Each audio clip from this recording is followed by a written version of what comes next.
dan berkolaborasi. Prinsip berikutnya kolaborasi. Kemudian sustain. Nah, prinsip-prinsip ini tidak parsial. Jadi kalau dibilang hanya bottom up aja, enggak. Setelah bottom up, lahir partisipasi. Setelah partisipasi, lahir inklusif. Setelah itu inovasi. Kemudian dilakukan secara kolaborasi, dan dia harus menjamin sustainability. Bicaranya keberlanjutan. Jadi tidak bicaranya parsial, hanya sepenggal aja, momentum. Ini desa cerdas saat ini 2 tahun, setelah itu udah nggak perlu lagi. Nah, sustainability ini menjadi prinsip di dalam desa cerdas. Maka setelah program, nanti kita akan ada regulasi yang akan kita lahirkan melalui keputusan Menteri Desa, PDT, dan Transmigrasi. Dan ini merupakan panduan bagi desa untuk menggunakan dana desanya dalam kerangka pengembangan desa cerdas. Apa yang kita lakukan hari ini menjadikan dasar untuk penyusunan regulasi itu, termasuk jenis pendampingan, pola pendampingan, apa yang harus dilakukan, apa target dalam input, output, dan proses, outcome, dan benefit, dan impact dari desa cerdas ini. Ini yang kita dokumentasikan menjadi legacy, dan itu menjadi blueprint bagi kegiatan desa cerdas untuk diperdomani oleh seluruh desa dalam kerangka menjalankan bidang-bidang di dalam pembangunan, di dalam undang-undang desa itu ada bidang pemberdayaan, bidang pembangunan, pemerintahan, dan kemasyarakatan. 2 bidang itu dijalankan oleh Kementerian Desa, PDT, dan Transmigrasi. Pilar pembangunan desa cerdas. Nah ini kita sepintas kita bahas nih. Pilar pertama adalah smart people. Smart people ini adalah meningkatkan kesadaran, pengetahuan, dan keterampilan masyarakat dalam menggunakan dan memanfaatkan teknologi digital. Smart people ini bagaimana kita mengetahui apa yang dibutuhkan, maka nanti kita ada trik bagaimana kita melakukan pemetaan awal untuk mengelompokkan menjadi kebutuhan-kebutuhan masyarakat dan potensi yang akan dikembangkan di dalam masing-masing pilar. Dan dikelompokkan pada masing-masing pilar, kita petakan secara rigid, kemudian nanti kita akan paham apa strategi dan rumusan kebijakan yang harus kita lakukan. Dan itu nanti direkomendasi melalui kegiatan-kegiatan yang teman-teman semua susun. Nah ini smart people, masyarakat cerdas. Smart people ini tujuannya adalah bagaimana terjadi intervensi pemberdayaan pada masyarakat yang semula belum paham menjadi paham.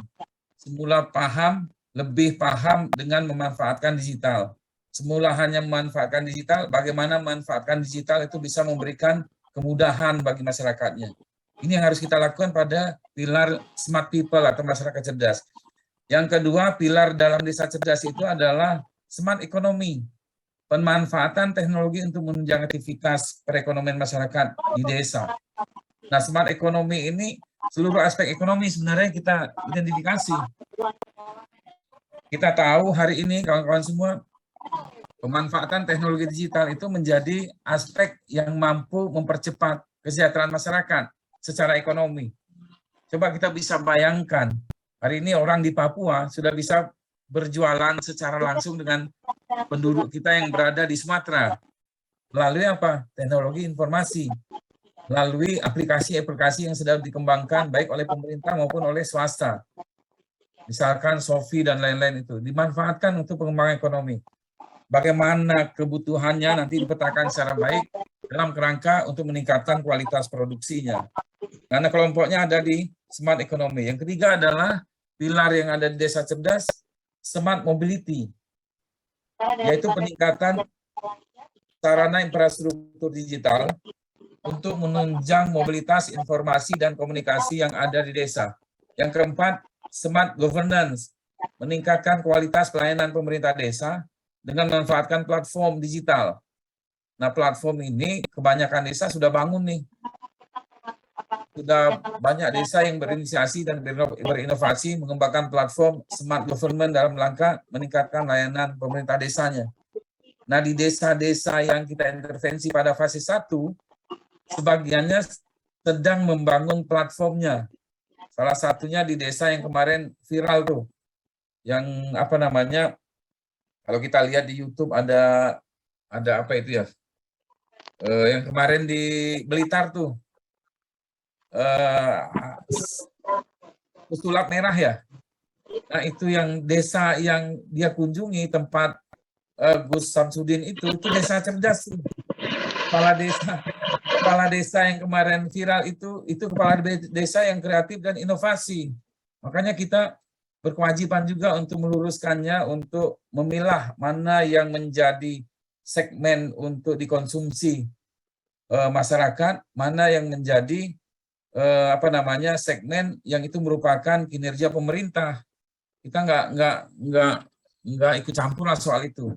Cuma kepala desanya, teman-teman semua di desa Blitar yang kemarin itu viral, itu kepala desanya sudah membangun anjungan untuk mempermudah pelayanan publik. Kalau teman-teman bilang, mana nih desa-desa yang tadi ditanyakan yang bisa dijadikan benchmark.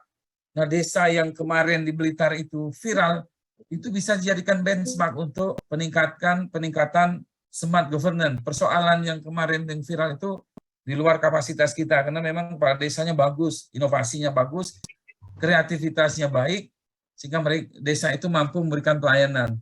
Dan sekarang ini mereka mengembangkan sistem aplikasi untuk UMKM, itu mendukung platform smart economy. Sudah dilakukannya juga. Jadi aspek-aspek atau pilar yang terdapat di dalam desa cerdas, di desa yang kemarin viral itu sudah dijalankan. Kepala desanya bagus. Jadi kita yang kemarin lihat berita-berita yang seperti itu, nanti kita bantu luruskan tuh kepala desanya, kasihan. Kita jarang-jarang tuh melihat kepala desa yang punya inovasi yang seperti itu. Sudah ada anjungan yang disiapkan oleh pemerintah desa untuk pelayanan mandiri oleh masyarakatnya di desa itu. Jadi bukan soal KTP orang masuk keluar, enggak, tapi soal bagaimana desa itu memberikan dan mempermudah pelayanan bagi masyarakat. Udah terjadi tuh. Dan benchmarknya nanti kita coba ke situ. Sambil juga kita luruskan informasi-informasi yang mendiskreditkan figur kepala desanya.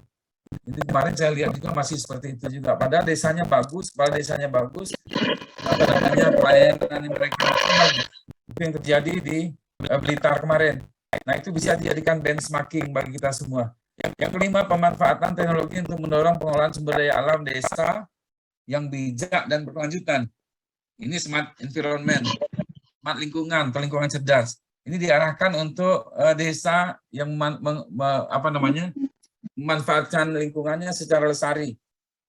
Potensinya dimanfaatkan, kemudian kualitas lingkungan tetap terjaga.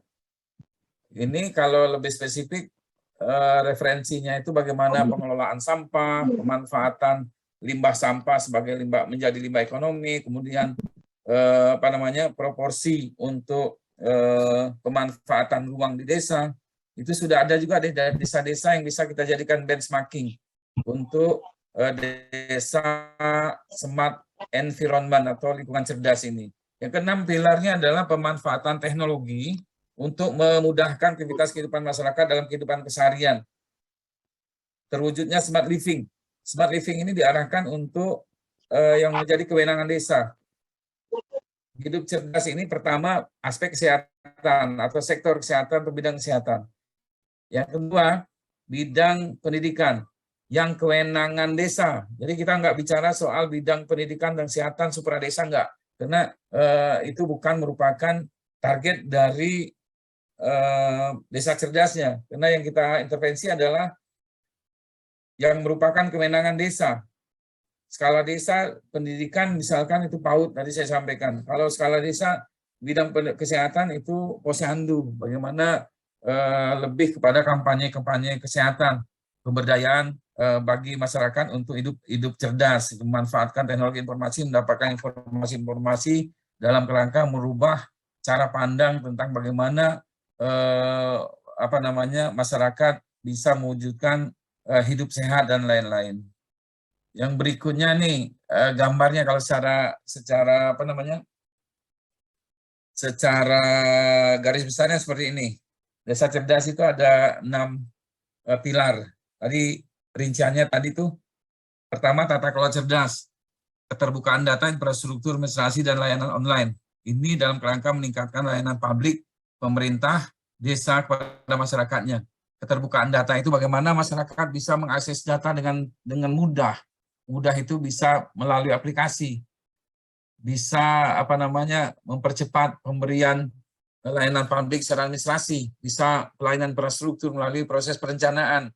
Nah, ini target-target di dalam smart village-nya, smart village yang ada di pilarnya, khususnya di tata kelola cerdas. Yang kedua adalah masyarakat cerdas. Itu aspek atau indikator yang akan intervensi berkaitan keterampilan, kreativitas, dan inklusi. Ini nanti yang menjadi indikator utama yang nanti kita jadikan target di dalam penyusunan rencana kerja masing-masing kita. Kita lihat nih apa aspeknya, mau keterampilan atau kreativitas, keterampilan menunjang kreativitas, atau kita fokuskan kepada peran masyarakat yang inklusi untuk akses terhadap kebijakan atau perumusan kebijakan dalam kerangka membangun kompetensi dan kapasitasnya. Yang kedua, lingkungan cerdas. Yang berikutnya, pilar lingkungan cerdas, pengelolaan sumber daya alam berkelanjutan dan terintegrasi, pembangunan daerah berkelanjutan, dan lain-lain. Termasuk di dalamnya pembangunan desa yang berkelanjutan, yang memperhatikan aspek lingkungan. Ini nanti kita berikan advokasi kepada desa, bagaimana sih caranya untuk memanfaatkan data-data yang mendukung lingkungan yang lestari ini, supaya tidak dana yang digunakan di desa itu digunakan untuk kegiatan-kegiatan yang justru memberikan dampak yang negatif terhadap kelestarian lingkungan hidup. Berikutnya, hidup cerdas, pendidikan, kesehatan, dan sosial budaya. Kemudian ekonomi cerdas, budaya, usaha, inovasi, produktivitas, akses ke pasar. Infrastruktur, mobilitas cerdas, itu infrastruktur dan layanan publik. Ini berkaitan bagaimana akses internet di desa itu bisa dikembangkan. Nah, ini pengembangan ini dilakukan melalui jejaring kemitraan yang kita lakukan, yang kita bangun di tingkat pusat, melalui kementerian atau lembaga-lembaga yang memiliki kompetensi untuk mengembangkan jejaringan. Nah, ini ekosistemnya, duta digital, kader digital. Ekosistemnya ada di komunitas digital. Intervensi yang kita lakukan, kawan-kawan semua itu awalnya di komunitasnya. Jadi mulai kita melakukan pemetaan pada komunitas, kemudian melihat kondisi masyarakatnya, kemudian kita melakukan identifikasi terhadap stakeholders yang akan masuk di dalam komunitas. Ini semua ada di komunitasnya. Maka ekosistem yang pertama yang harus kita lakukan pemetaan adalah di komunitas digitalnya. Kemudian di pemerintahnya, kondisi pemerintahannya seperti apa? Tadi yang pertanyaan Mbak, kalau dia ada konflik, kita lihat dulu nih kondisi bersama-sama kader digital, pemerintahannya, pemerintahan desanya kreatif tidak, atau berpihak tidak kepada kegiatan desa cerdas. Nah, ini kalau kita paham tentang kondisi dua hal ini, maka kita akan paham bagaimana strategi melakukan intervensi terhadap dua kelompok besar ini. Kalau komunitas, kita lihat nanti bagaimana kondisi existing masyarakatnya, sehingga nanti kita bisa melihat kebutuhan-kebutuhan per pilar dari masyarakatnya. Di antaranya nanti kita bisa merumuskan masyarakat cerdasnya, pilar masyarakat cerdasnya, kemudian tata kelola cerdasnya. Ini dasarnya dari mana? Dari asesmen kita atau pemetaan kita terhadap komunitas digitalnya, kemudian pemerintahannya. Nah, dalam kerangka pemetaan itu baru kita bisa masuk nanti mengelompokkan ke dalam pilar-pilarnya. Mana sih yang paling dominan, yang paling potensi yang akan kita kembangkan di dalam desa itu. Basisnya adalah asesmen dan pemetaan terhadap komunitas digital dan pemerintahannya. Biasanya di banyak desa yang dilakukan di awal nih dua hal ini nih. Masyarakat cerdas dengan tata kelola cerdas. Setelah itu dikonsolidasikan, baru nanti aspek-aspek lain akan mengikuti, termasuk ekonomi cerdas, lingkungan, mobilitas, dan kehidupan cerdas. Nah, ekosistem desa cerdas ini menunjukkan bahwa pembangunan 6 pilar desa cerdas yang saling berkaitan dan berangkaian. Ini saling berkaitan nih. Ekosistem ini menggambarkan pembangunan desa cerdas ini saling memiliki keterkaitan. Kita tidak bisa memulainya tanpa kita melakukan asesmen atau pemetaan mulai dari pemerintahannya dan komunitasnya. Nggak bisa langsung masyarakatnya, kita langsung membuat program, enggak. Petakan dulu, konsolidasikan, kemudian diorganisir, kemudian baru kita menyusun pilar-pilar yang akan kita wujudkan. Tentu setelah kita mengembangkan ruang komunitas digitalnya. Nah, kunci membangun desa cerdas adalah masyarakat dan tata kelola cerdas menuju kehidupan cerdas. Kuncinya ada di pilar 1 dan pilar 2. Dari mana kita tahu? Dari pemetaan yang akan kita lakukan. Setelah dipetakan, kuncinya ada di sini. Kalau ini sudah jalan, maka pilar 3, 4, 5, 6 itu akan ikut dengan sendirinya. Ini apa namanya strategi yang kita lakukan. Kemudian bicara tentang ruang komunitas digital. Pertama, kita petakan dulu nih komunitasnya. Ruang komunitas ini lebih pada aspek komunitas. Tadi kalau kita lihat di ekosistem desa cerdasnya ada komunitas digital, kemudian yang kedua ada pemerintahnya, maka di ruang komunitas kita melakukan pemetaan di komunitasnya. Kita lihat komunitasnya itu. Kita mulai mengidentifikasi di awal komunitas digitalnya. Siapa person kunci atau mungkin apa namanya tokoh-tokoh kunci yang memiliki kepedulian dalam pengembangan desa cerdas ini. Kita identifikasi dan kita petakan. Kemudian yang kedua, yang kita petakan adalah pegiat digital dan literasi. Kita bisa lihat identifikasi siapa aja sih di desa-desa itu penggiat-penggiat digital dan literasinya. Kemudian yang ketiga, relawan atau kader desa lain. Relawan itu bisa relawan TIK, atau kader desa lain itu bisa kader posyandu dan lain-lain. Nah, key person ini bisa kelompok-kelompok masyarakat yang mewakili organisasi-organisasi tertentu, misalkan PKK, kemudian UMKM, kemudian kelompok tani dan lain-lain. Nah, ini diidentifikasi dalam komunitas. Setelah itu baru kita mulai untuk mengembangkan komunitas digital. Setelah identifikasi, maka kita mulai merancang komunitasnya. Nah, di komunitas ini kita bermusyawarah nih, bermusyawarah dengan desa dalam kerangka untuk menjadikan ruang komunitas itu menjadi legal dalam bentuk produk hukum desa melalui surat keputusan kepala desa. Nah, ruang komunitas ini nanti teman-teman diperkuat dengan keputusan kepala desa melalui proses musyawarah di desa yang melibatkan stakeholders yang ada di komunitas digital dan BPD. Nah, itu nanti yang kita masukkan dalam musyawarah. Output dari musyawarah desa itu adalah tersusunnya produk hukum ruang komunitas digital desa. Kemudian termasuk pengorganisasiannya, ada kelompok masyarakat dan lain-lain, dan pengelola ruang komunitasnya. Nah, di ruang komunitas ini nanti setelah terbentuknya, baru kita melakukan pemetaan kondisi faktual. Kondisi faktual itu seperti apa? Dan di dalam ruang komunitas ini kan ada perwakilan masyarakat, ada perwakilan kelompok dan pelaku usaha atau profesi dan lain-lain. Di dalam ruang komunitas inilah nanti kita bermusyawarah menentukan agenda-agenda kerja yang ada di desa. Nah, agenda kerja ini yang kita nanti salah satunya kita diskusikan dan sosialisasikan. Kita sosialisasikan apa yang konsep desa cerdasnya, kemudian apa sih yang akan diintervensi melalui literasi dan lain-lain. Nah, pembelajaran literasi digital juga.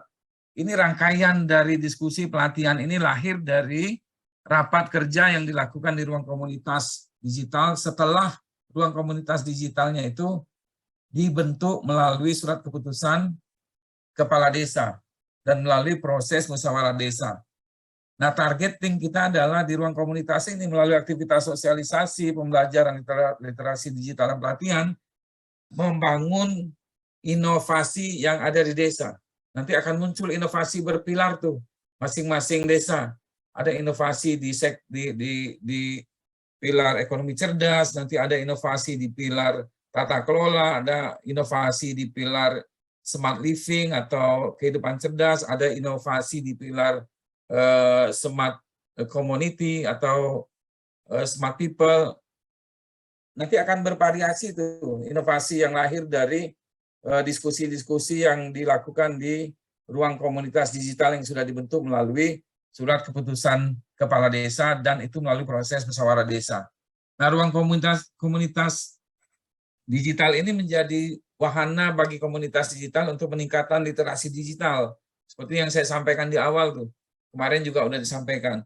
Ruang komunitas ini menjadi wahana untuk peningkatan literasi digital masyarakat desa. Mengembangkan ide dan gagasan dalam program-program inovatif untuk meningkatkan kualitas pembangunan desa. Ujung-ujungnya itu kualitas pembangunan desa. Alatnya, tools yang diintervensi adalah inovasi. Prosesnya dilakukan melalui ruang komunitas, diskusi, pembelajaran, dan peningkatan kapasitas dan pelatihan.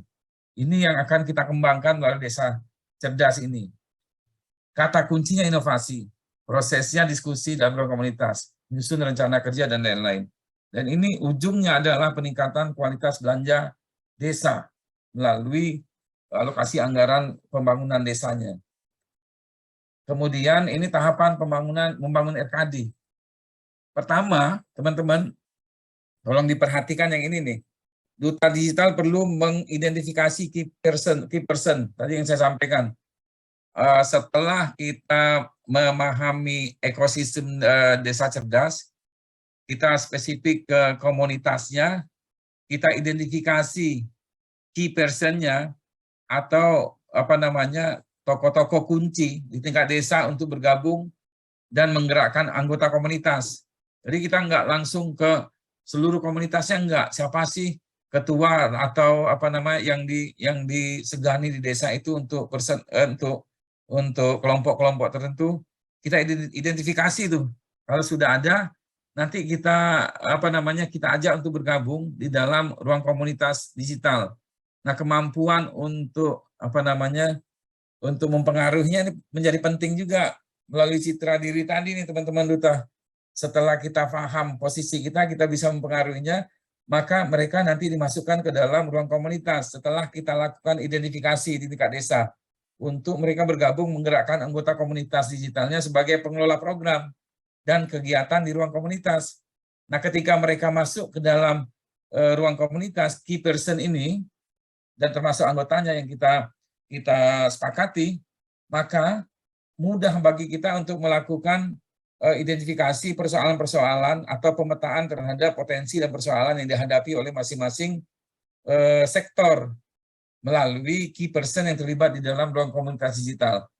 Kemudian langkah awal yang harus kita lakukan setelah kita melakukan identifikasi adalah menjaring anggota komunitas. Tadi saya sampaikan, key person sudah, kemudian menjaring anggota komunitas berbasis pada pilar ekonomi cerdas, itu mungkin kelompoknya UMKM dan lain-lain. Pilar tata kelola cerdas itu nanti di pengurusnya kita bisa masukkan, BPD juga kita masukkan, PKK dan lain-lain. Di pilar misalkan smart living kita bisa masukkan kader pemberdayaan kesehatan desa misalnya melalui posyandu dan PAUD. Di pilar lain seperti itu juga. Kita jaring tuh komunitasnya. Setelah kita jaring, step berikutnya adalah membangun visi bersama. Nah, visi bersama itu dibangun di dalam ruang komunitas melalui musyawarah. Jadi enggak kita bangun visinya terlebih dahulu, baru kita berikan kepada ruang komunitas, enggak.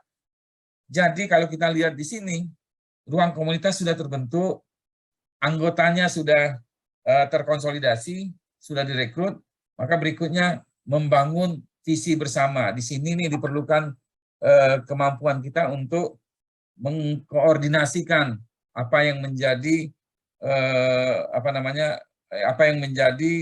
visi dari ruang komunitasnya di desa itu. Ini dibangun berdasarkan anggota-anggota komunitas digital yang ada di situ, di anggota-anggota ruang komunitas digitalnya. Baru dibuat visi bersama. Step ketiga adalah menyusun struktur pengelola dan rencana program. Nah, rencana program struktur pengelola ini disusun setelah visinya muncul. Baru kita menyusun struktur pengelola apa yang perlu dimandang dan dalam rinciannya adalah penanggung jawab pengelola ruang komunitasnya itu adalah kader digital, pembinanya itu duta digital di ruang komunitas nih. Pengarahnya itu adalah kepala desa. Jadi struktur pengelola di atasnya itu terdiri dari pengarah kepala desa, pembina itu duta digital, penanggung jawab itu kader digital, penanggung jawab di ruang komunitas digital. Nah, kader digital yang saya sampaikan tadi, kader digital itu yang ditunjuk oleh kepala desa. Ketika dia ditunjuk kepala desa, maka akan lebih mudah bagi kita untuk mendelivery apa yang menjadi usulan-usulan masyarakat melalui ruang komunitas untuk diserap di perencanaan desa. Akan lebih mudah bagi kita tuh. Nah, kemudian menyusun rencana kerja, program kerjanya. Nah, di dalam ruang komunitas ini baru kita menyusun. Dasarnya apa? Pemetaan dan brainstorming yang dilakukan di ruang komunitas. Setelah membangun visi misi, maka brainstorming berikutnya kita menyusun rencana kerjanya. Biasanya kan setelah visi terbangun, misi terbangun, bagaimana mencapai misi dan visi itu. Nah, itu rencana kerja yang kita susun dalam tahun pertama dan tahun kedua. Disusun bersama duta digital, kader digital, dan masyarakat yang ada di ruang komunitas digital. Dan itu disetujui oleh kepala desa sebagai pengarah. Setelah disetujui akan lebih mudah juga bagi kita untuk memasukkannya ke dalam perencanaan pembangunan desa. Nah, ini nih strategi-strateginya. Kalau tahapan ini belum bisa kita tampilkan secara baik, maka kesulitan kita nanti ke depan adalah bagaimana kita bisa mempengaruhi kepala desanya melalui kualitas perencanaan kerja yang kita susun bersama. Ini persoalan. Nah, di tahapan ini, kawan-kawan sekalian, silakan nanti kalau ada kendala dalam implementasinya, silakan kontak by WA kita. Atau kalau mau dibuat virtual untuk wilayah-wilayah tertentu, misalkan di Aceh Timur misalkan, ada persoalan yang bisa kita konsultasikan, kita buat virtual. Jadi nggak ada batasan bagi kita untuk menghambat program ini untuk berjalan. Ketika ada persoalan di lapangan, silakan buat virtual, agendakan. Kalau mau melibatkan kita secara langsung bagus, kita bisa langsung berdiskusi apa langkah kerjanya. Kalau skala besar nanti kita yang melakukan pendekatan kepada pihak-pihak yang mungkin menjadi faktor yang bisa menghambat dalam pelaksanaan atau implementasi kegiatan desa cerdas ini. Step berikutnya yang terakhir adalah kelengkapan sarana prasarana dan pelaksanaan program di ruang kerja RKD. Nah, pada step yang keempat ini nanti konsekuensinya alokasi anggaran pada Kementerian Desa, PDT, dan Transmigrasi untuk memberikan bantuan kelengkapan sarana prasarana untuk aktivitas di ruang komunitasnya atau di sekretariat ruang komunitasnya. Bentuk bantuannya itu langganan internet selama 1 tahun, kemudian peralatan-peralatan lain yang dibutuhkan. Ada peralatan utama, misalkan PC, kemudian printer, dan lain-lain. Ada peralatan yang sifatnya pendukung. Pendukung itu tidak langsung dalam kerangka meningkatkan kapasitas. Ini perlu kami tegaskan.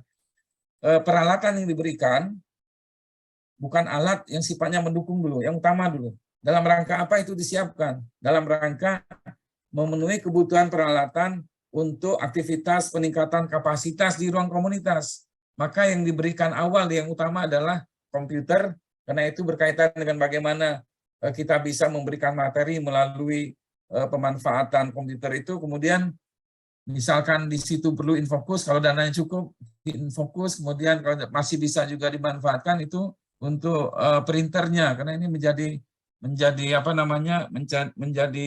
alat bagi kita untuk menggandakan bahan-bahan ajar.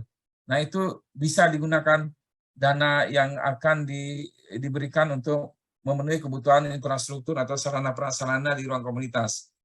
Nah, jumlah dananya teman-teman itu 30 juta. Prosesnya dilakukan melalui pengadaan barang jasa oleh Kementerian Desa, PDT, dan Transmigrasi. Jadi bukan oleh desa atau bukan oleh kader digital atau oleh duta digital. Kebutuhan kelengkapan infrastruktur pada ruang komunitas ini diasesmen oleh duta digital. Nanti kawan-kawan duta digital melakukan asesmen tuh terhadap kebutuhan ini. Asesmennya apa ukurannya? Ini kepentingannya yang utama atau enggak? Kepentingan yang utama itu kuncinya adalah ditujukan untuk meningkatkan kualitas interaksi, peningkatan kapasitasnya. Jadi ditujukan untuk bagaimana kita bisa mempermudah melakukan literasi digital. Bukan untuk alat-alat membeli foto dan lain-lain itu sebagai pendukung aja tuh. Tapi utamanya adalah peralatan yang dipersiapkan oleh pemerintah ditujukan untuk meningkatkan kualitas pembelajaran di ruang komunitasnya. Jadi itu yang dilakukan asesmennya dilakukan oleh duta digital, formulasi kebutuhannya gimana nih?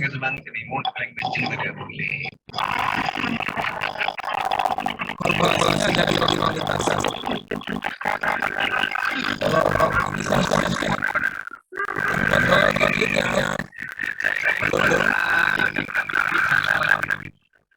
teman-teman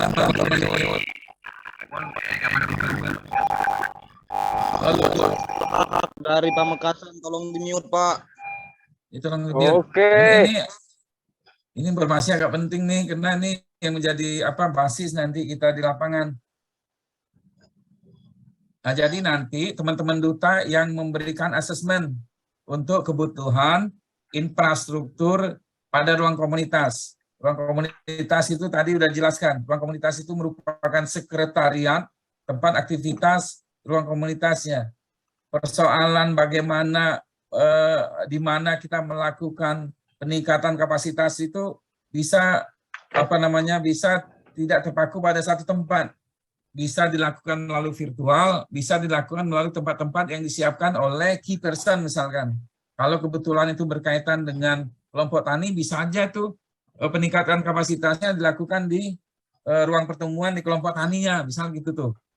Tidak mengikat ruangan bagaimana kita memberikan memberikan pelatihan atau sosialisasi di ruang komunitasnya. Tapi ruang komunitas ini lebih pada sekretariat tempat kita melakukan koordinasi pengurusan penempatan infrastruktur yang nanti diberikan oleh Kementerian Desa. Nah, peralatan yang dibutuhkan diidentifikasi oleh Duta Kader Digital bersama ruang komunitas. Kemudian peralatan yang diusulkan itu di-asesmen oleh Duta Digital. Hasil asesmen, usulan yang sudah di-asesmen itu disetujui oleh kepala desa, disampaikan kepada Kementerian Desa, PDT, dan Transmigrasi melalui Badan Pengembangan dan Informasi, khusus lagi pada Pusdaing tuh. Di Pusdaing baru diidentifikasi, direview, kemudian baru dilakukan usulan proses pengadaannya. Setelah pengadaan baru didistribusikan sesuai dengan kontrak. Makanya pada fase 1 sampai hari ini nih masih ada yang semuanya belum dilengkapi dengan sarana prasarana walaupun sudah dilakukan asesmen oleh Duta Digital. Kenapa? Proses pengadaan barang jasanya ini kita harus hati-hati pertama. Yang kedua, kita mempertimbangkan jadwal atau waktu yang tersisa. Yang tiga, mekanisme pengadaan barangnya itu membutuhkan waktu yang sudah pasti. Paling tidak itu paling cepat tuh 36 hari proses pengadaannya. Termasuk hari libur itu masuk ke dalam itu. Nah, makanya di fase 1 kawan-kawan semua masih ada desa-desa pada fase 1 belum didukung oleh ruang komunitas peralatannya itu. Layanan internetnya belum, PC-nya belum, yang lain-lain belum. Tapi asesmennya sudah disampaikan kepada Kementerian Desa, PDT, dan Transmigrasi. Tahapannya tinggal pengadaan barang jasa. Andaikan sudah, maka pada fase 1 itu bisa terpenuhi. Nah, pada fase 2 yang tersisa plus fase 1 yang tersisa plus fase 2 ini, kita mulai mengidentifikasi nih pada tahap 4 ini, step 4. Tadi nanti setelah dimobilisasi mulai melakukan tahapan-tahapan yang seperti yang kita gambarkan ini sampai kepada kebutuhan itu. Sebelum dilakukan BIMTEK mudah-mudahan bisa tercover nih sehingga nanti di BIMTEK kita tinggal lebih kepada diskusi-diskusi teknis bagaimana kita mengelola ruang komunitas dan target-target yang akan kita capai. Strateginya seperti apa. Lebih mudah kita untuk melakukan diskusi ketika kita sudah dimobilisasi. Kemudian bagaimana caranya memperkuat kapasitas masyarakat desa. Ini yang saya sampaikan tadi. Pertama, ini di ruang komunitas nih, aktivitasnya. Setelah komunitasnya terbentuk, cara yang kita lakukan, pertama adalah melalui pelatihan. Kedua, kita digitalisasi. Ketiga, data dan info, kemudian pedoman. Nah, pelatihan ini kita mau melihat kompetensi apa yang dibutuhkan. Kan tadi kita nyusun visi misi, kemudian kita brainstorming dalam kerangka menyusun rencana kerja. Pada brainstorming itu kita akan mendapatkan nanti penguatan kapasitas yang dibutuhkan oleh ruang komunitas. Setelah itu baru kita menyusun rencana kerja. Nah, pada brainstorming itu kita akan paham nanti pada pelatihan itu kompetensi apa yang kita butuhkan. Nah, ketika kita tahu kompetensinya, maka pelatihan yang kita akan create di dalam kegiatan atau rencana kerja lebih diarahkan pada jenis pelatihan apa yang dibutuhkan oleh masyarakat melalui tadi musyawarah yang dilakukan pada ruang komunitas digital. Kemudian siapa yang akan dilatih? Kita lihat nanti asesnya siapa yang membutuhkannya dulu tuh. Pertama, persoalannya itu kira-kira berpengaruh besar tidak ke masyarakat, pertama. Yang kedua, kriteria yang akan kita jadikan pertimbangan adalah apakah ini kemendesakannya harus segera dipenuhi. Nah, dua klasifikasi itu kita bisa jadikan pembenaran bagi kita untuk menyusun rencana mana yang kita harus dudukan pada 1 tahun rencana kerja yang akan kita susun. Yang kedua, pedoman. Apakah sudah ada pedoman di dalam pelaksanaan pelatihannya? Kalau misalkan kegiatan-kegiatan di kementerian melalui PBN selalu ada TOR yang sifatnya sederhana tuh. Rencana pelatihannya, tujuan pelatihan, maksud dan tujuan, latar belakang, kemudian dana yang diperlukan, pelatihnya siapa, berapa jumlahnya, berapa dana yang diperlukan. Karena nanti apa?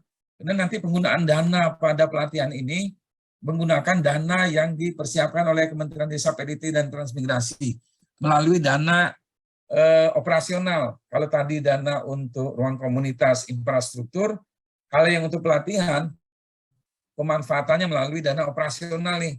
Dananya 20 juta digunakan untuk sebagiannya itu untuk insentif kader digital, 600 juta tuh untuk bantuan operasional kader digitalnya. Sisanya itu digunakan untuk pelatihan. Konsekuensi dari agenda kerja yang disusun untuk 1 tahun adalah penyediaan anggaran oleh Kementerian Desa.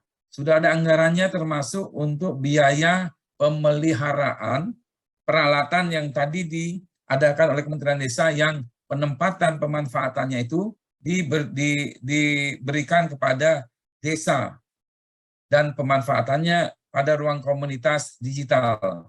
Ini kaitan nanti pemanfaatan dana 20 juta juga untuk pemeliharaannya. Makanya 20 juta ini untuk operasional, pelatihan, dan pemeliharaan termasuk dalam insentif. Sudah tidak ada pedomannya. Ini juga nanti disusun bersama-sama dengan kader digital. Kemudian anggarannya efisiensi tidak? Karena berkaitan dengan pertanggungjawaban nanti itu. Nah, karena operasional ini nanti akan dibayarkan oleh PPA, sekarang dalam proses pengadaan barang jasa, teman-teman. Jadi setelah proses itu selesai, dan penyedia jasanya sudah dikontrak oleh PPK, Pak Haji, maka berikutnya mereka menyiapkan alokasi anggaran yang ditujukan untuk mendukung operasionalisasi pada roda komunitas dan pemerintah. Termasuk di dalamnya honor ditantikan. Sementara ini oleh PPK sampai PPA-nya atau pihak-pihaknya itu prosesnya selesai. Nah, persoalan pendanaan yang digunakan yang tidak diajukan pada PPA-nya. Kalau sementara ini untuk fase 1 belum ada anggaran operasionalnya itu kasihan Mbak. Sudah tahun hampir operasionalnya yang belum kenapa proses pengadaan barang jasanya masih dalam tahapan tahap proses rekrutmen pihak-pihaknya. Nah, kita harap juga kalau tidak melalui tahapan itu bisa jadi kita akan berhubungan dengan aparat hukum ini soal-soal kehati-hatian yang dilakukan oleh orang-orang. Kemudian digitalisasi sarana kerjanya apa? Apakah bisa sampai ke virtual enggak? Kalau misalkan virtual lebih mudah, lebih rampung, lebih efisiensi penyediaannya. Bagaimana institusinya dimanfaatkan masuk pembiayaan yang bisa disiapkan. Dan di proses biayanya itu ada di alokasi anggaran itu juga itu operasional. Sarana pembelajarannya apa, akademi desa atau apa dan lain-lain. Memadaikan infrastrukturnya, kalau belum nanti itu yang dikembangkan. Data dan informasi digunakan data apa untuk referensi, untuk penyusunan rencana kerja. Nah, ini caranya bagaimana kita memperkuat kapasitas masyarakat. Data-data dasar itu yang ada di desa, baik itu data yang dikelola oleh desa sendiri, ataupun data-data yang sumbernya sektoral dari sutra desa, itu kita bisa manfaatkan untuk kita bisa melakukan penguatan kapasitas masyarakat melalui pelatihan-pelatihan, sosialisasi, dan lain-lain yang ada di ruang komunitas. Yang berikutnya, ini perencanaan desa cerdas. Mulai tadi saya sebutkan tadi ini kaitan yang di slide yang sebelumnya. Pertama kita melakukan identifikasi kondisi awal pilar desa cerdas. Nah ini tadi yang saya sampaikan di awal. Kita mapping dulu nih. Mappingnya Bapak Ibu sekalian, ketika kita sebelum menyusun visi misi, kita bersama dengan duta kader, duta digital dan anggota ruang komunitas itu melakukan pemetaan.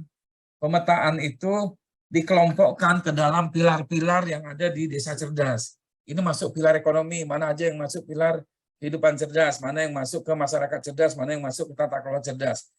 Setelah itu dipetakan, maka kita lakukan analisis nih. Analisis kebutuhannya, tingkat kemendesakannya, strategisnya yang kita susun itu, bagaimana cara pencapaiannya, langkah kerjanya seperti apa. Baru setelah itu kita masukkan ke KADES nih.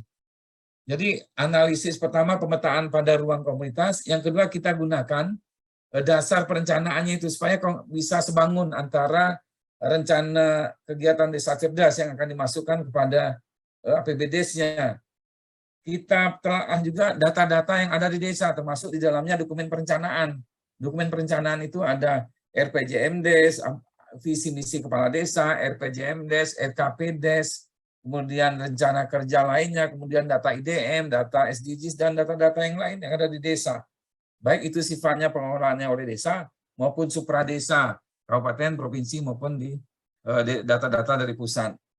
Kemudian tahap kedua adalah pemetaan masalah dan kebutuhan penanganan. Setelah kita identifikasi, kemudian referensinya adalah visi dan misi dan data, kita petakan persoalan. Mana persoalan yang akan kita segerakan diselesaikan, kemudian mana persoalan yang kita jadikan persoalan yang berikutnya gitu. Kita akan menyusun prioritasnya. Setelah dipetakan, kita menyusun prioritas kebutuhan penanganannya. Kemudian yang kedua, kita melakukan workshop penyusunan peta jalan desa cerdas. Ini perencanaannya. Setelah peta jalannya, khususnya di desa yang teman-teman ada itu, kita menyempurnakan RPJMDes-nya. Ini kita rekomendasikan, kita berikan kepada desa untuk menyempurnakan RPJMDes. Karena apa? Pemetaan yang kita lakukan itu merupakan potensi, baik itu permasalahan maupun potensi ekonomi sosial dan lainnya itu dia yang ada di desa.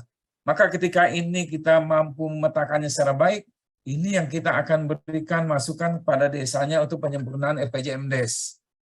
Jadi telaah pertama data dan RPJMDes, kemudian kita petakan, setelah kita petakan kita mendapatkan peta jalannya, baru kita berikan peta jalan itu kepada desa untuk penyempurnaan RKPDes, RPJMDes, RKPDes sesuai dengan roadmap yang kita susun. Kemudian baru penyusunan regulasi atau perdes desa cerdas. Desa cerdas ini untuk konsolidasi aja nih.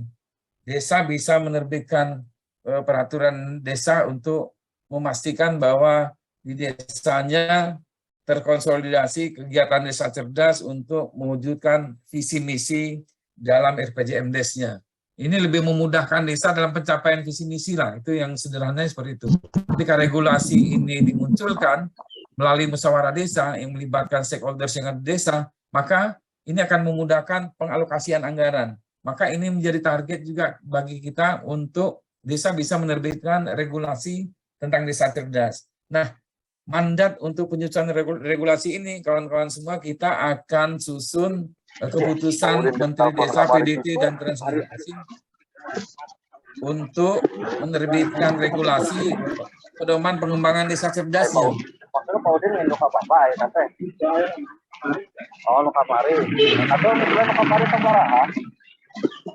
Halo. Kuningan. Tolong. Dimit.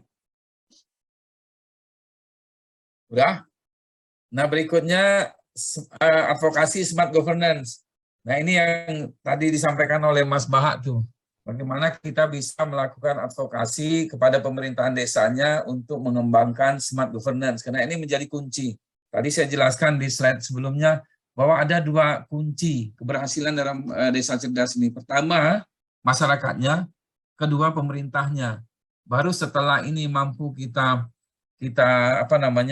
petakan secara baik, baru kita intervensi kepada pilar-pilar yang menjadi pilar desa cerdas.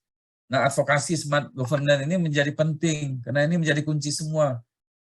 P3PD komponen 1 itu menjadi bagian kita juga. Nanti lokasi-lokasi kita ini kemarin diskusi dengan Kementerian Dalam Negeri, saya usulkan supaya lokasi-lokasi khususnya desa cerdas ini menjadi lokasi prioritas pada komponen 1. Karena pada komponen 1 ini targetnya adalah peningkatan kapasitas pemerintahan desanya, termasuk BPD dan PKK-nya.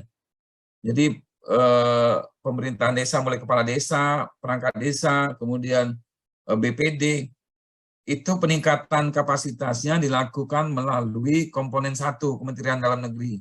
Nah, kemarin di rapat saya sudah sampaikan nih, untuk mempermudah pencapaian target pada P3PD ini, khususnya kegiatan desa cerdas, lokasi-lokasi desa cerdas yang 3.000 itu, yang hari ini sudah mencapai 1.350, itu dijadikan prioritas lokasi pada komponen 1. Sehingga bagi kita, bagi Duta Digital dan bagi Kementerian Desa lebih mudah melakukan intervensi kegiatan Smart Village ini atau desa cerdas. Karena inisiasinya, subjeknya, kepala desa sudah bisa diintervensi. Tinggal menjalankan bagaimana desa cerdas itu dirancang dan diimplementasikan. Kemudian Duta Digital juga, di samping tadi yang saya sampaikan, kita mendorong program P3PD khususnya komponen 1 menekan mengintervensi untuk smart governance-nya.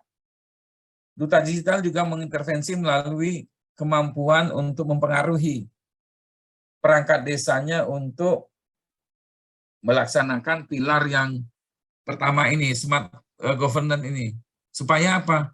Ketika smart governance atau tata kelola ini dikembangkan, maka proses perencanaan itu mesti lebih akuntabilitas, lebih transparan. Kita dorong karena nanti akan menggunakan teknologi digital kan, aplikasi-aplikasi yang dimanfaatkan untuk mempermudah proses perencanaan. Nah, pengendalian dan pemantauan kita minta bantu kepada Kementerian Dalam Negeri. Menjadi target-target kinerja juga dari kepala desanya, sehingga kita mudah untuk mengembangkan pilar-pilar berikutnya. Karena di dalam desa smart government atau tata kelola ini aspek-aspeknya itu aspek perencanaan pembangunan partisipasi berbasis data. Itu yang dijadikan bahan. Kemudian digitalisasi. Nah, output dari one service layanan pintu di desa dan layanan online. Ini layanan satu pintu untuk mempermudah layanan publik yang diberikan oleh desa. Yang kedua, layanan online, ada perizinan-perizinan kan yang dikeluarkan oleh desa, khususnya mungkin situ siup itu ada rekomendasi surat-surat jalan misalkan, itu juga ada rekomendasi dari desa. Nah, ini target yang kita akan wujudkan pada smart government-nya. Smart government pembangunan tidak dapat dilepaskan dari bagaimana membuka ruang partisipasi masyarakat. Jadi ruang partisipasi masyarakat ini yang dikembangkan pada smart government ini. Dalam tahapan pembangunan desa, termasuk diantaranya bagaimana peningkatan akses dan layanan pemerintah. Kuncinya adalah kemudahan masyarakat untuk mengakses ruang partisipasinya. Diberikan ruang tidak? Nah, untuk pemerintah desa bisa membuka ruang, maka strateginya adalah di tingkat pusat kita berkoordinasi dengan Kementerian Dalam Negeri untuk menjadikan lokasi desa cerdas ini menjadi lokasi juga prioritas dari Kementerian Dalam Negeri. Sehingga kita mudah untuk melakukan advokasi kepada pemerintah desanya untuk mengembangkan kegiatan Smart Village khususnya pada pilar tata kelola cerdas. Ini yang strategi yang kita lakukan untuk pengembangan pilar pemerintahan cerdas atau tata kelola cerdas. Yang kedua, pada mobilitas cerdas. Strategi yang kita lakukan adalah juga berkoordinasi. Pada level pusat, kita sudah melakukan kerjasama dengan kementerian atau lembaga yang memiliki kompetensi dalam pemenuhan kebutuhan jaringan atau konektivitas dari mobilitas ini. Salah satunya dengan Telkom dan Kominfo, ada Bakti di dalamnya, ada pita lebar dan lain-lain. Nah, ini harapannya pemenuhan kebutuhan jaringan atau mobilitas pada desa cerdas yang menjadi lokasi kita, itu bisa dipersiapkan oleh lembaga-lembaga itu. Jadi kita nggak berdiri sendiri untuk mengerjakannya, biar instansi itu ikut di dalam kegiatan desa cerdas ini untuk memenuhi kebutuhannya. Kemarin juga kita sudah berdiskusi nih dengan teman-teman untuk mempersiapkan kebutuhannya. Kemudian ketersediaan jaringan internet murah dan berkualitas di desa. Bagaimana caranya? Teman-teman sekalian, kita sudah bekerja sama juga dengan pihak-pihak nanti yang akan membantu desa.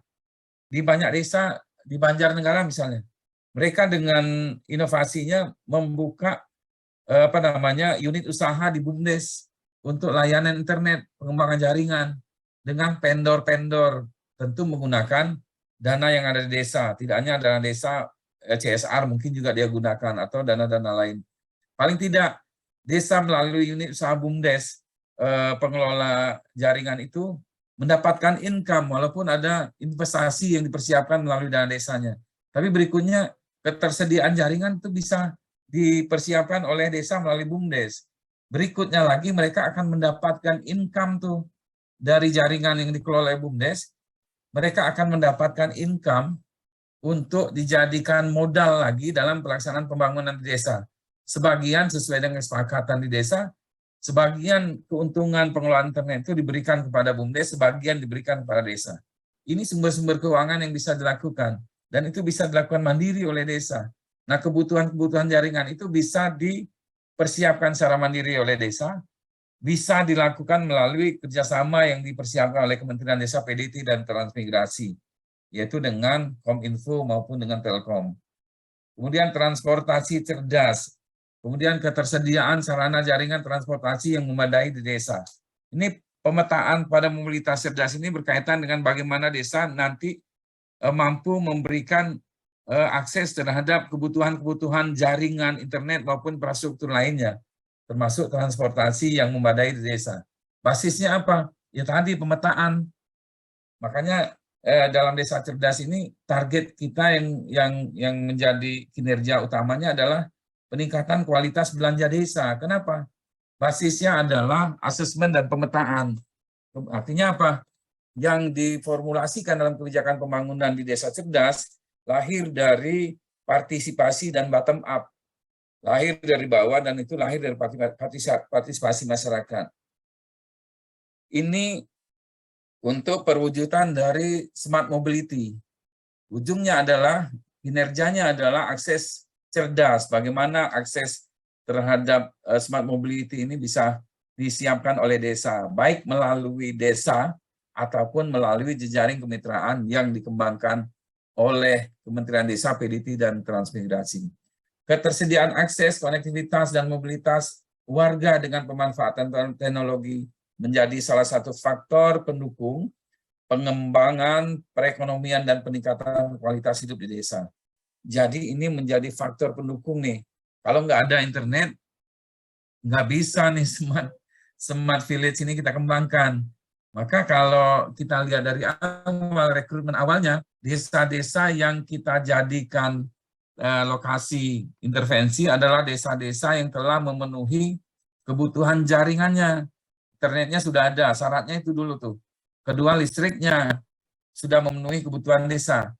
Dua faktor ini yang menjadi dasar rekrutmen desa yang menjadi lokus prioritas pada yang desa cerdas.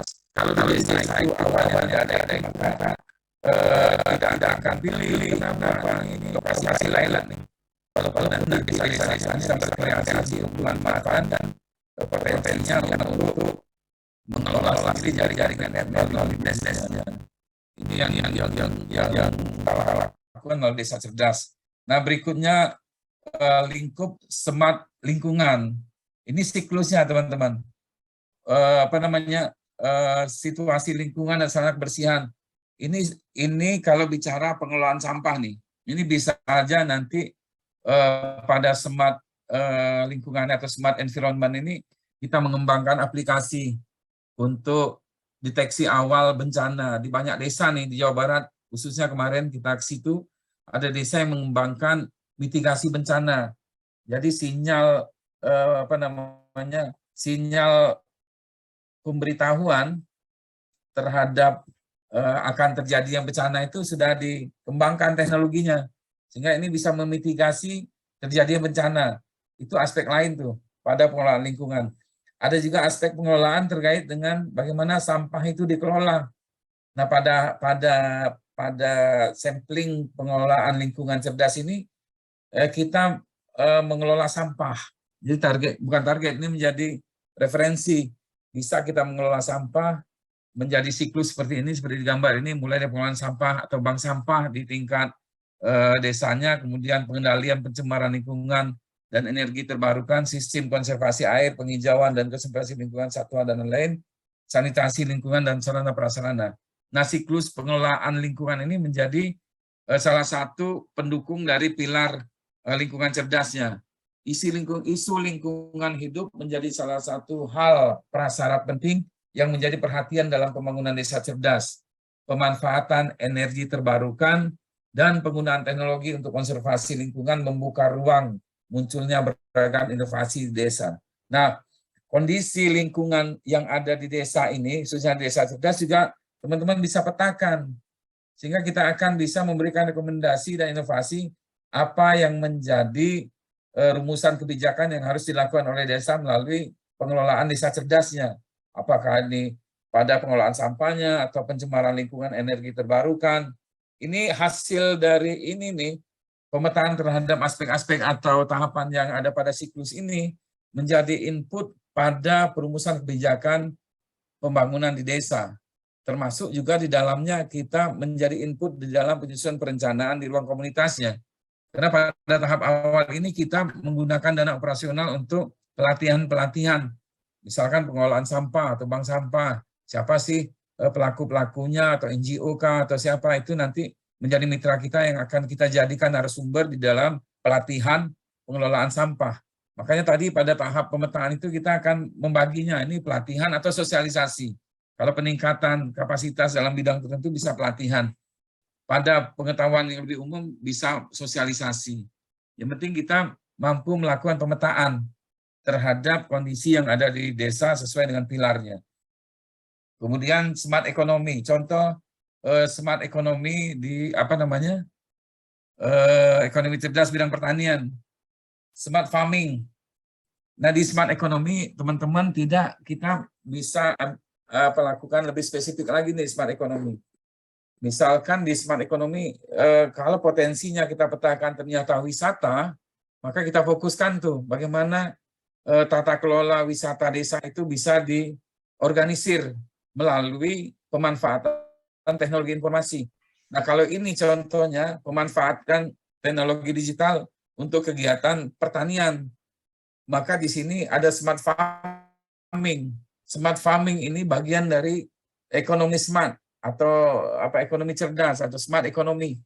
Nah, bisa smart farming, setelah pendataan atau pemetaan kita memetakan yang potensi apa. Kalau potensi pertanian, kita bisa menjadikan referensi tata pengelolaan yang ada di contoh ini untuk kita terapkan di desa. Kalau potensinya, potensi ekonominya fokusnya lebih kepada sektor wisata, maka nanti kita lebih kepada pengelolaan desa wisata digitalnya. Penerapannya tetap menggunakan IoT.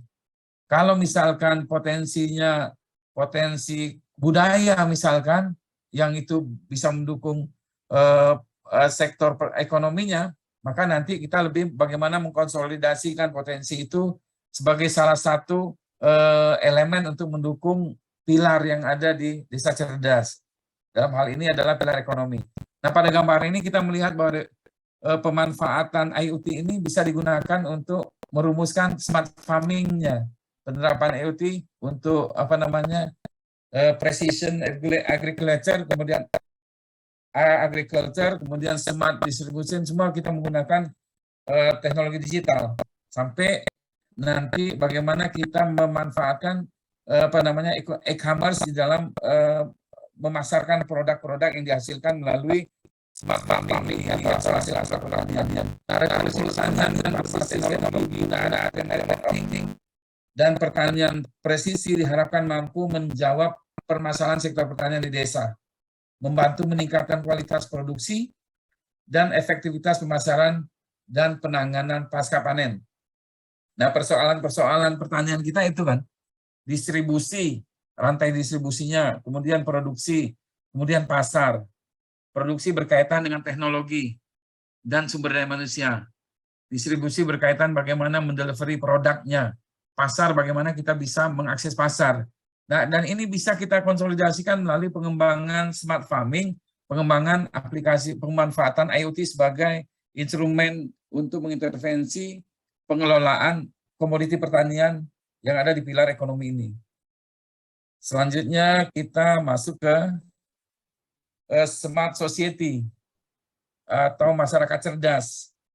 Nah, pada pilar masyarakat cerdas, teman-teman sekalian, kita dulu kenal tuh, mulai dari masyarakat 1.0, masyarakat 1.0 itu masyarakat apa? Masyarakat yang hidupnya itu berburu.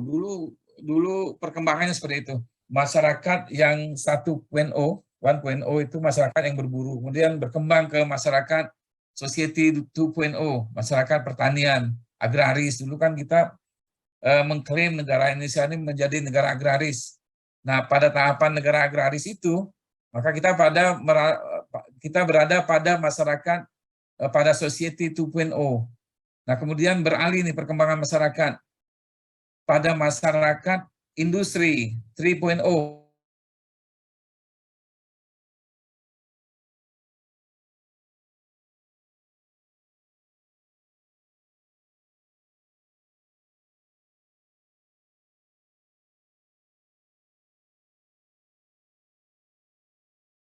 Teknologi. Nah, hari ini teman-teman kita sudah masuk pada fase masyarakat 5.0, masyarakat teknologi yang fokus mempermudah kebutuhan hidup manusia atau disebut juga super smart society. Kita sudah masuk pada fase 4.0 dan 5.0. Nah, ini kita nggak bisa hindari nih. Nah, pemanfaatan teknologi informasi yang pada fase ini itu yang kita manfaatkan untuk meningkatkan kapasitas masyarakatnya melalui smart people, masyarakat cerdas. Bagaimana kita memanfaatkan teknologi informasi untuk meningkatkan kompetensi dan kapasitas masyarakat. Hari ini kan coba bayangkan, ibu-ibu di rumah, di kamar aja sudah bisa mengakses informasi-informasi yang bisa meningkatkan kapasitasnya secara mandiri. Nah, harapan kita di desa melalui smart village ini, kita konsolidasikan, kemudian kita advokasi, kemudian kita dorong mereka untuk memanfaatkan teknologi informasi yang berkembang ini untuk untuk memberikan intervensi terhadap peningkatan kapasitasnya. Ini bisa diedukasi. Bagaimana cara mengedukasinya kita lakukan melalui kegiatan-kegiatan pada ruang komunitas. Nah, rencana kerja itu menjadi penting, teman-teman semua yang kita susun. Kalau rencana kerja itu tersusun dan terukur, maka mudah bagi kita untuk menetapkan target-target kinerja yang tadi disampaikan oleh Mas Baha pada materi yang pertama, materi terkait dengan citra diri. Transformasi menuju smart society. Ini tahapan yang dari 4.0 ke 5.0 yang tadi saya sampaikan. Bagaimana transformasinya masyarakat yang dari masyarakat penggunaan teknologi menjadi 5.0 ini. Ini bicaranya udah data semua nih. Kalau masyarakat 4.0, dia lebih pada memanfaatkan teknologi informasi untuk data-data untuk membangun kapasitas kelompok dan masyarakatnya. Pada masyarakat 5.0, mahakarya manusia itu berupa teknologi AI dan IoT, berfungsi sebagai pengolah data dan menganalisis data yang bersumber pada manusia itu sendiri melalui sensor fisik atau berupa data pada manusia itu sendiri. Kemudian sensor atau data tersebut lalu memberikan feedback atau umpan balik kepada proses yang dilakukan pada AI dan IoT-nya. Kembali ke manusia dengan berbagai bentuk fisik. Hubungan manusia dan alam nyata kini dihubung erat dengan alam maya. Itu yang tadi kita tanpa sadar ya dipaksa oleh Tuhan untuk menggunakan teknologi ini untuk berhubungan secara maya. Kita bisa pakai IoT, pakai teknologi digital, berhubungan satu sama lain, tanpa harus kita bertatap muka secara langsung. Apalagi sekarang ada lagi metaverse, coba kita bayangkan tuh, teknologi sudah menggunakan metaverse, di mana kita masuk ke dalam teknologi itu seolah kita berada di alam seperti itu. Nah, ini yang terjadi saat ini, perubahan perubahan society yang hari ini sudah kita alami nih. Transisi dari 4.0 ke 5.0 itu sudah terjadi. Kita berada pada dua fase ini, fase ketika masyarakat pada titik 4.0, kita sekarang berada juga menuju pada fase masyarakat 5.0. Dan ini tidak bisa dihindari. Kita manfaatkan ini sebagai salah satu tool, satu instrumen yang nanti akan mampu memberikan nilai kemanfaatan pada masyarakatnya, supaya juga masyarakat bisa bijak memanfaatkan teknologi itu dan tidak menghindar. Karena kalau menghindar kita kehilangan momen untuk kita bisa bersaing dan maju bersama-sama masyarakat global yang hari ini sudah pada masyarakat society 5.0. Kemudian yang terakhir berkaitan dengan monitoring, evaluasi, dan pengendalian program. Tujuannya adalah pelaksanaan program desa cerdas yang tepat waktu, tepat mutu, dan tepat sasaran. Teman-teman semua, kegiatan desa cerdas ini terbatas waktu. Hari ini teman-teman setelah diorientasi akan melanjutkan dengan pengabdian di lapangan. Nah, mulai September sampai September 2 tahun ke depan, maka itu masa program. Karena masa programnya terbatas dengan waktu, maka monitoring ini diperlukan.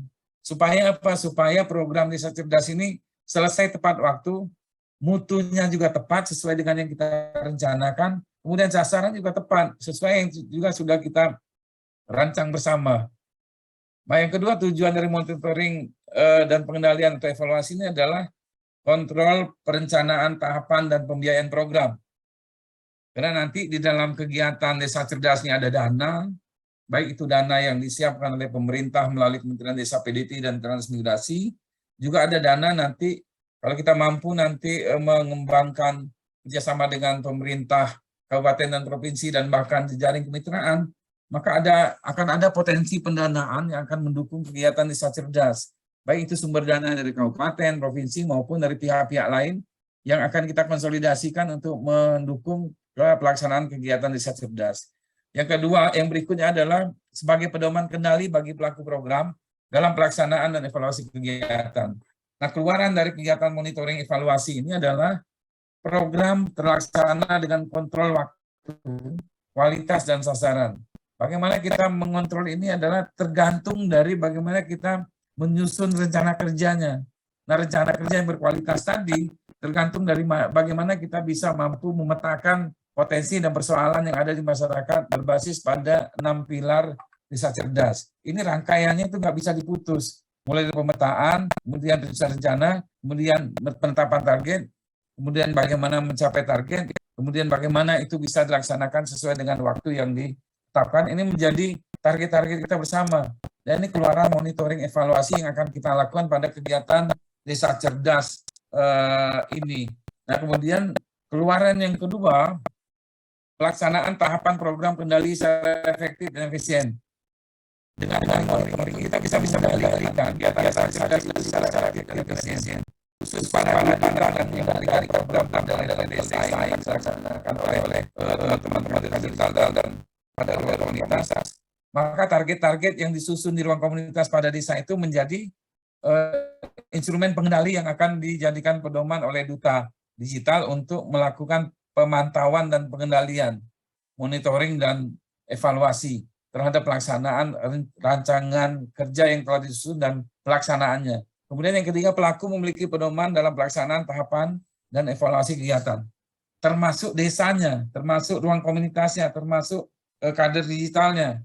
Ketika monitoring itu dilakukan, instrumennya sudah kita susun, maka dia punya pegangan juga apa yang menjadi target yang harus dicapai pada setiap tahapan atau milestone yang dilakukan di desa cerdasnya. Dan itu menjadi pegangan bagi pelaku-pelaku yang ada di desa, termasuk itu menjadi pegangan kader digitalnya untuk mengendalikan apa yang harus dilakukan, apa yang sudah dilakukan, dan apa yang akan dilakukan, dan berapa dana yang diserap sesuai rencana atau enggak. Instrumen ini yang akan dipegang oleh desa, kemudian ini menjadi pedoman untuk melakukan pengendalian, baik itu dilakukan pengendalian oleh duta digital, kemudian pengendalian oleh desanya melalui kader digital, termasuk pengendalian yang akan dilakukan oleh pemerintah melalui Pusat Pengembangan Daya Saing atau Kementerian Desa PDT dan Transmigrasi.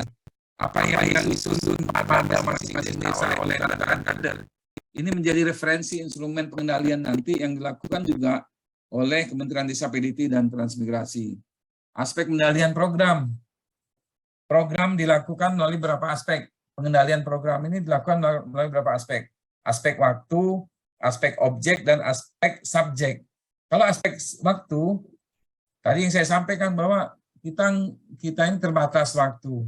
Jadi kalau misalkan target kegiatannya sudah kita susun, berapa dana diperlukan, kemudian waktu kapan penyelesaiannya, nah itu kita bisa jadikan alat untuk kita melakukan pengendalian terhadap proses yang dilakukan pada masing-masing kegiatan.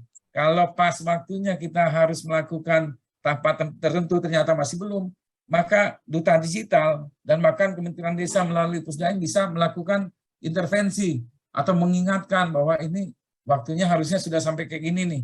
Ternyata dari rencana yang disusun masih belum. Nah ini kita berikan penekanan-penekanan untuk percepatan terhadap capaian target yang sudah disiapkan sesuai dengan waktu yang telah disusun.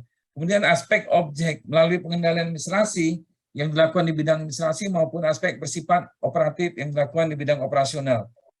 Nah objeknya itu pengendaliannya kan output yang kita hasilkan pada masing-masing kegiatan itu nanti itu dikendalikan secara administrasi.